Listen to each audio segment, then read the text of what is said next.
We all know the importance of bringing in just the right person for the job, but many don't realize there is a method to the madness, and there are ways to avoid hiring wrong. Today, our experts will help us better understand the way to hire right. Inside the Chamber is brought to you by presenting sponsor, Naperville Bank and Trust.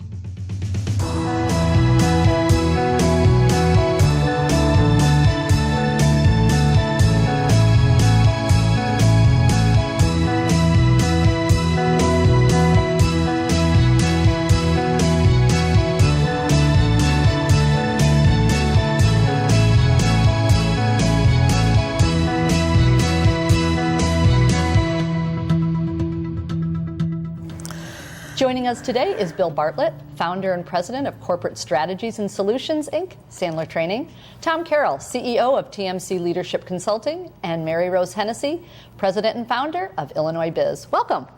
Thank you. Thank you. So today we're going to be talking about personnel and the first step, which is hiring.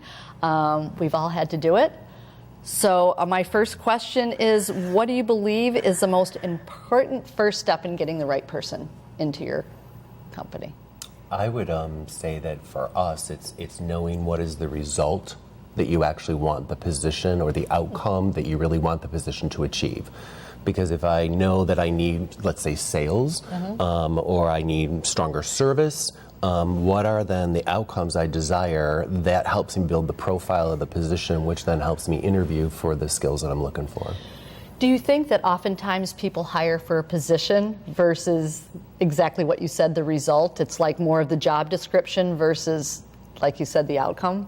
It's always been the fallacy of the program that the job description still stands static. And so one of the things that we always recommend is build a success profile, which is behaviorally driven. And so we follow something called SEARCH, which is skills, know what the skills are, the experience they should have, the attitude or their beliefs, the results they should have achieved, the cognitive skills, things they've taught themselves, and then their habits. And so that allows you to see the position as what it really is, not just as a static document. As a job description. And as long as there's a process that is a standard process, that you start with steps, start with what do I want to achieve, what are the goals, what kind of a person do we need for this particular job.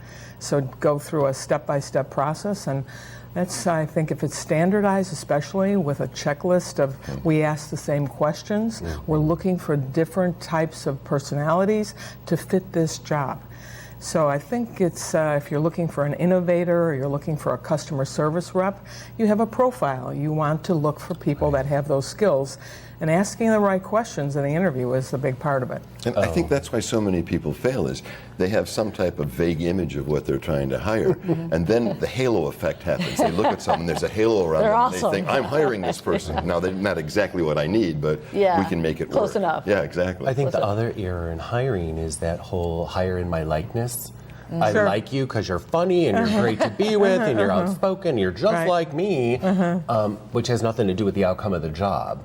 And I think that that's always the challenge, is holding back that, just because you like someone doesn't mean they're going to be good at getting the result that you want. Exactly. Right. And especially if you're really an outgoing personality and you meet another outgoing personality, but they can't make a deadline, they can't, but they're happy to be around. Right, they're great to be with. But don't we project that since they look like us, they look good in a suit, and all of a sudden they must be us. They must have the same values, they must have the same image, and it's not the case. That's a very common. That's why when we teach this, we follow a checklist so that the group all comes together that are looking for this person. Let's say it's a customer service person.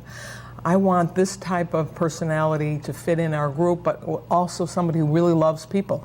I can teach a lot of the technical skills in that job, but I mean, it's not like an engineer where it's going to be a lot different, but I want to make sure that this personality is going to fit with what image we're trying to project as a company.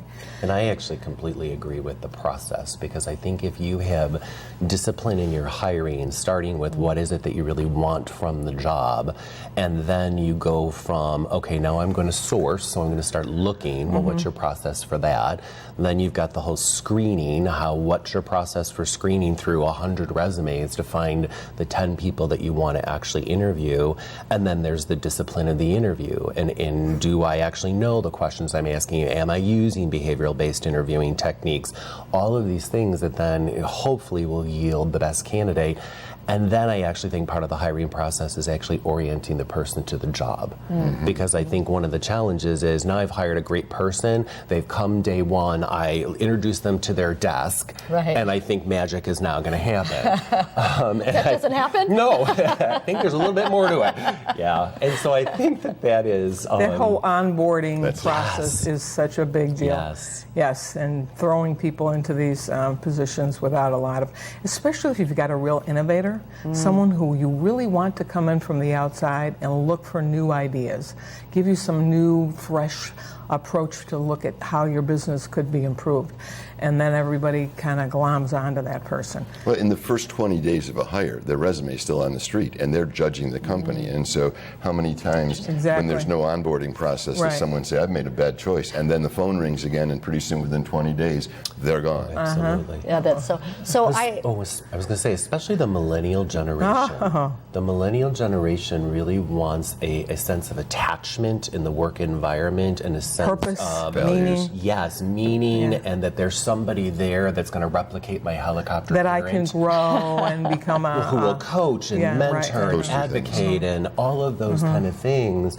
And so I look and go, particularly, I think that I threw you in the job day one and there wasn't really a whole lot of orientation or onboarding. I think to that generation, it's the beginning of maybe I've made the wrong decision. But there's so much opportunity out there for them too. There's always someone who's saying, hey, let me turn your head this way. And so again, if there's not a reason for them to stay, why would they stay? In fact, even the studies are showing that 54% of the people that are millennials that are looking for a job, they don't want to look at a job description or an ad that says you have to have these specific skills. They're looking for what can you do for me?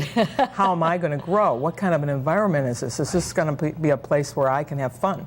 And what can I can make a contribution to the company and really grow, and what can I become? And that really becomes about your employment brand. Right. So, your so brand, we actually have a brand as a company for our products, but we also have an employment brand, which is what people believe about the company from an employment perspective. So companies like Glassdoor are now really, exploding because people really wanted to understand. Oh what yeah, is this like and to all work. kinds of people don't apply for jobs when they go on Glassdoor and they see all this negative rhetoric about the company and they don't even apply. Yeah. So how do you clean that up? Is be good to your employees so that they don't want to be ugly when they leave the company or say terrible things. There's a gentleman, George Zimmer, who owns Men's Warehouse, and how he found his employees is if he'd be out, say, at a coffee shop, for example, and someone just had natural, amazing customer service. And that's how he would bring them in. Good idea, bad idea? Because I heard you guys say just because you like somebody doesn't mean that's going to translate. I'm assuming he had a process, but who knows, right? Been there, done that. I did the same thing once, 20 years ago or so. Kid at Marshall Fields, actually, in those days, that's how long ago it was so good. And we needed an intern, and he was in college, and that was the guy, and didn't work out so well. If you have methodology, that's the starting point, because you have to, like a funnel, fill the funnel with a lot of candidates. That could be one way to fill it, but it's not like every one of them drops through and is a star. So I think the challenge you have is, if you know the top 5 things that you need in an employee, you may see those visually, but they might not be real in the baggage that's brought to the party. So I think you have to have a way to sort through the baggage along with that. And I think this to your point, the discipline. Yeah, so just going to say, I think this gets back to the discipline and the process. Now, given that, I'm going to own up to, I had an opportunity. I was in a local bank, and I was dealing with one of the bankers who I thought was just an incredible service person, very attentive to detail. I was watching all of these things that I was thinking, okay, these are the characteristics I look for in an HR person. I then had having a conversation, and what's your background, what your degree in? Well, their background was HR. And so I literally hired this person as an entry-level HR person, and they were exceptional. But I do think it gets to the discipline that you've got and the filters that you're using in the process. Well, and part of that could be, too, we come up with 10 behaviors that are important in our world, and then we look at industries that value those behaviors too. And so then we can go in and we can look at an industry that says if ambition and drive is the top thing in that industry, it is for us too. Check one. And so we'll go through those 5. It'll knock out certain industries right away because they just won't fit the model. Interesting. So we have methodology and we have our processes in place. But we've all had that hire where they interviewed so well, they did their assessment, everything was fantastic, and the next thing you know, employees are knocking on your door and going, I don't know what's up with that new employee, but any prevention methods? Have you done that? And what do you do when that happens? 2 things I would say on that front. 1, check references. It is amazing to me how many people don't. Right. And so most people don't make the time to actually check the references. Also here in a reference, because most companies that give a reference are going to give name, rank, and serial number, what is not being said as you ask questions, because most employers are not going to come out and go, oh, it's going to be the worst employee you've ever had in your entire career. So you're going to have to actually ferret out some, what is not being said, or specifically ask questions that you can tell are uncomfortable. I also think using behavioral-based interviewing, which requires a candidate to story tell about something that they've actually done, gives you all sorts of insight into what have they really done. We could all say, I think world hunger should be solved. But if I actually had to tell you how we were going to go about doing that, you would learn how I think, you would learn how I approach problem solving, you would learn the results that I tended to get. And those are the kind of things that I think in the interview you can do. Now, you'll still get a clunker periodically. But you'll limit the odds of doing that. I think that's really what it is. You're never going, there's no foolproof system, but if you can limit the chance of that happening, and behavioral testing as well as interviewing is a way to do it. We put people in situations, and so if I'm hiring a salesperson and that salesperson has to prospect, I'm going to ask them to make a 10-minute phone call to me as if they were the product, and I'm going to judge them by how they present themselves in 10 minutes, because that's what prospects will see. Now, that's putting them in the situation where they have to sell themselves, and so people who are comfortable in that world do it very nicely, and those who aren't can't tell me how to do it, they have to show me how to do it. So it's situation, tactic, action, and result, and that they have to be able to go through. Interesting. Mary Rose, ever had a clunker? Oh, are you kidding? 34 years. Could you be in business that long and not? I listen to stories all the time about disastrous hires. So I think looking at social media, there are a lot of HR people, there's a software package, you can scan everybody's social media. Oh, yeah. Yes. So HR people can look at what these kids are doing on Facebook and all the other Instagram, all the stuff. And that Big Brother's watching. Oh, Big Brother is definitely watching. It is one of the things and I the coach references absolutely is so important. But if people give you a good reference, they're going to give you good references. But it takes more discipline and patience to go a little further and ask other people in the company that they finally work for. Asking questions in the interview about why did you leave that last organization? And if they blame everybody, it's all an external, or that people have a track record of never staying anywhere too long, well, most of the time the software kind of scan those people out, that they're not able to get along with people. So the soft skill part of the interview is probably one of the most important things that most people don't focus on, especially when they're hiring technical people. They want to find out if the person knows their discipline. Do they know their technical information that they need to know as an engineer? We work with a lot of manufacturing companies, so that's what most companies focus on. Are you going to be able to design my new product? Are you an innovator? Are you going to come up with some new ideas? But they don't ask, are you going to be able to get along with anybody? Sell everything? Are you going to alienate everyone around you? It's such an important point, because cultural fit cultural often fit. is not interviewed for, and yet it's probably the best predictor of the person's success in the environment. Right. And so once you're past the technical skills, do I really fit in with the group of people I'm That's why working we with? put them in a social environment. And so we meet with the mate and we have dinner, and all our people get together and sit with them before the dinner or before the hire is made, and we talk a little bit about it. And what we find many times is we learn that the hard way. A bad hire, I should have hired this gentleman's wife, because she was the one that was the stronger of the two, and she was the one driving his sales process. So we have so much more to discuss about finding the right hire. We'll be right back.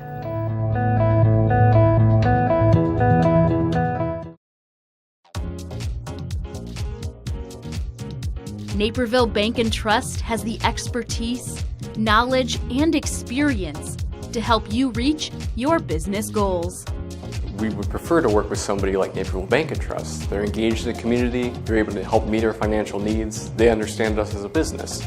They provide all the tools that you would ask that we as a growing business need of a bank. Most importantly, to me, it's a great personal relationship we have with Tom and John and our bankers. It was the best thing we could have done in banking. And banking can be very cold. What the bank brings to us is that warm feeling when you come into the bank and people say, "Hi, Greg." It's about being part of the community again, about being a name again, about having credit for who your business is instead of just being a number. Naperville Bank and Trust. Bring it home.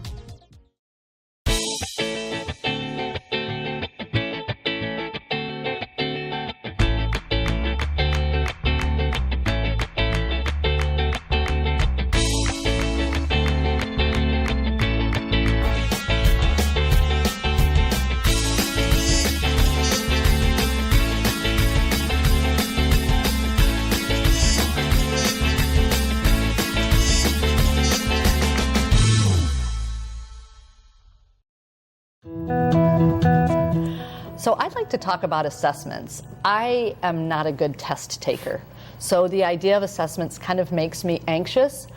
So is there any thought about you could have the perfect potential person, but they just bomb an assessment? And I know, and Bill, you and I have had this conversation. Sure. We go, don't, it's an extra tool, piece. right?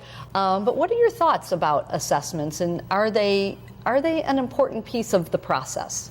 You can't rely on them totally, but you can rely on them as one step in the process. And so for us, we believe in them. We do behavioral assessment all the time, but the challenge is we will meet the candidate in a 10-minute phone screen. We will have that hour face-to-face, and we'll form an opinion there that now the behavioral assessment is going to validate or it's going to challenge. And so as a part of that, I think it fits, but I think when it fails, it's because people put all sorts of pressure on it and just use that as the decision piece. Gotcha. Yeah, I would agree with that. I think if an assessment is your decision maker, you have a problem. Yeah. Okay. And you probably have a legal problem as well. Mm-hmm. Because you probably have discrimination in your process if a test is making a decision for you.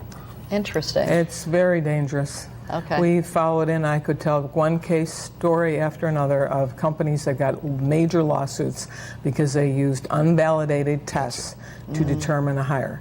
And if they discriminate against any group, you're going to be in trouble, and you'll have a lawsuit. The Motorola one is probably the most famous one. You probably all know the case law for that one. But it is a very scary process. If it's not a validated test, I wouldn't use it at all. But I think when Bill's talking about, behavioral-based testing, this is, I'm having an opportunity to have you make a call to me to sell. I'm having an opportunity to talk about, what you've done in your previous jobs. I'm having an opportunity to meet with your spouse and get to know your family a little bit. There's lots of other elements besides specific testing that you have to worry about reliability and validity in order to you could use as a piece. And we'll meet with the candidate after the assessment to go over what we saw. We want them to know this is not a gotcha moment. This is one of those things where sometimes the assessment missed something. Sometimes it is a problem with the test taker, and so we'll give them a chance to address it situationally through the interviewing model. The whole interview process is an assessment. Yeah. And so I think that, when you bring in other people and allow them to interview, as long as they're trained and there's a process and some, structure and rating, I think it's great. I do think, though, oftentimes when you do team interviewing, people think they're making the decision. And I do think it's the one thing to be clear on, is that we're looking for a recommendation from, let's say, peers, but we're not looking for them to decide on the actual hire.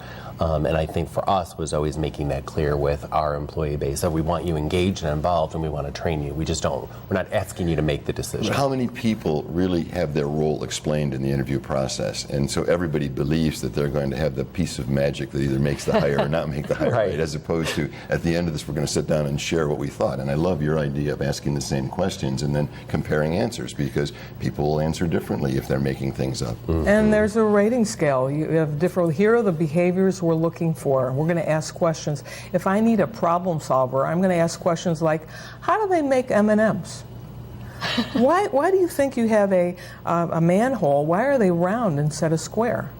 And find out how fast they can problem solve on their feet if you're looking for someone who can do that. Well, for me, my favorite interview question is still, if you were a tree, what kind of tree would you be? And whenever the answer they give, I look at them and say, that's the wrong answer. Now, it triggers need for approval, because what they will do is if they change their answer, they want my approval, which is what they'll do to a prospect. But if they defend their answer, it's what they'll do in a sales situation. So, and everybody laughs, but it's just... That's interesting. You brought up a really good point about letting employees be involved. I know for me, I always have a part of the process that we have is letting my senior staff be part of the interview process. More to get to know them, get a feel for their personality. And to your point, they don't make that decision, but I think it's important to have them as part of the process. What do you think about that? I completely agree. I think that having employees involved in the process, not only, there's multiple things. It's other points of view, it's other eyes on a candidate. It is absolutely the candidate's behavior with their peers or with people that could be subordinate to them, because some people manage up great. But then the relationships with peers suffers or not so great. So I think you just get additional perspective. I do think it's setting expectations on they need to know the process, they need to be trained, they need to understand that there's common questions. I think there's a legal certain questions. Yes. That's things not to ask. That's why we have this checklist that when we teach interviewing skills. Give us a checklist so that you don't get sued for asking questions that are inappropriate. And in manufacturing, a lot of times supervisors may come in and interview somebody for a job and ask all the wrong questions, and of course, ergo the lawsuit. Yes. Well, and Nikki, cultural buy-in is the key. And to Tom's point about cultural buy-in, if everybody is involved in the process, absolutely. You have buy-in to the employee. You also have someone coming into an environment where people want them to succeed versus feel threatened or challenged by the new guy coming in. Right. I agree. And it was interesting too, because I think sometimes when you bring staff in, it's a teaching moment, because they'll go, oh, I loved them, they were great. And then I'll say, how do you think they would interview or interact with the CEO of a big company? And they went, oh, I didn't think about that. So I think also it's probably an opportunity for them to learn, that it's not just what we talked about earlier, oh, I love them, they're so nice. Right. But it's bigger than that. And so... Checklist. Yeah. Ask all the same questions and then rate at the end, and that's what brings out all the... They've decided, here are the things we want to look for in this job. You know the job and you look for those skills, and everybody agrees, but it's more metric-based. We have a rating scale at the end, and everybody talks about why you gave them a 2 instead of a 5. And I think as well that just understanding the outcomes, because the outcome is not, I like you. That doesn't drive business. Right. And so I like you is a great part of driving a business, but it's not the thing. Right. So what are you interviewing for? When my kids were going through the interview process, they all did it online. Right? When I was interviewing in my younger days, it was all face-to-face, right? Or it was somebody, oh, I'll recommend you. Sure. But now it's all online. How do you think that affects good candidates from not so good candidates? I understand, there's huge companies out there. They can't be going through, each resume and reaching out to everybody. But how do you think that might affect either positively or negatively building a strong workforce, having that now with technology, having online application process?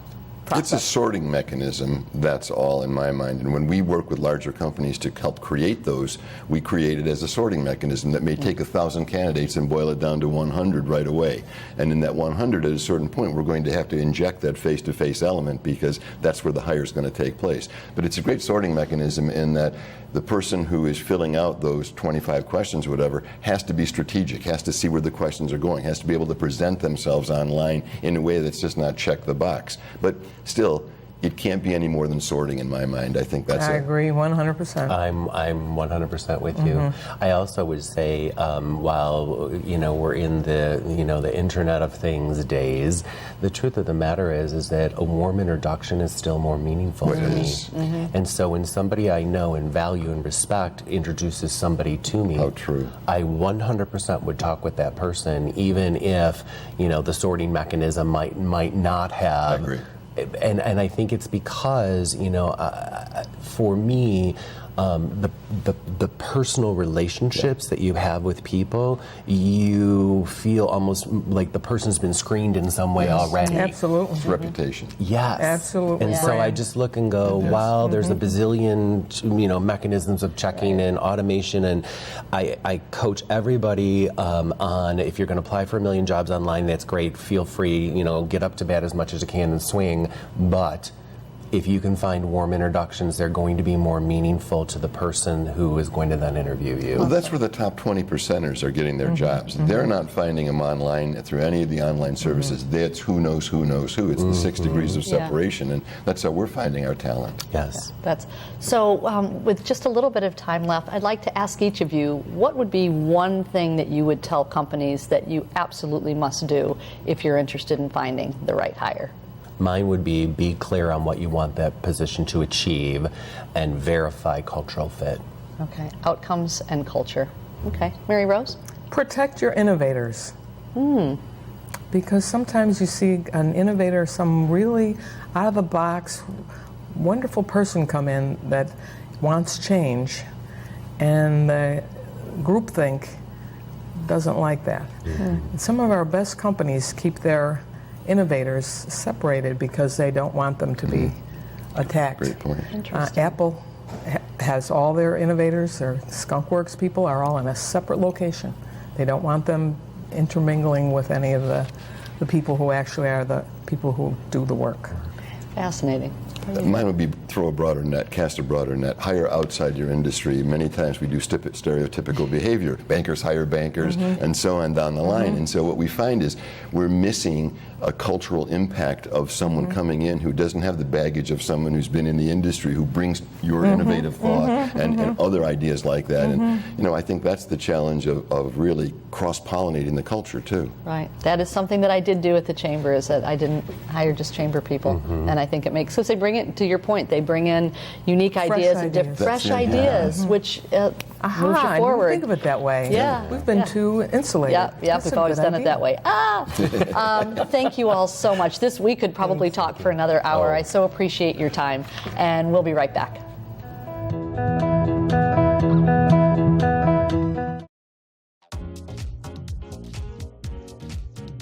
Naperville Bank and Trust has the expertise, knowledge, and experience to help you reach your business goals. We would prefer to work with somebody like Naperville Bank and Trust. They're engaged in the community, they're able to help meet our financial needs, they understand us as a business. They provide all the tools that you would ask that we as a growing business need of a bank. Most importantly, to me, it's a great personal relationship we have with Tom and John and our bankers. It was the best thing we could have done in banking. Banking can be very cold. What the bank brings to us is that warm feeling when you come into the bank and people say, "Hi, Greg." It's about being part of the community again, about being a name again, about having credit for who your business is instead of just being a number. Naperville Bank and Trust. Bring it home. Thank you for joining us today. I hope you found the content of today's programming informative. I hope you will join us for our other interesting programs. But in the meantime, when you think about shopping, dining, or finding a great service, think Chamber.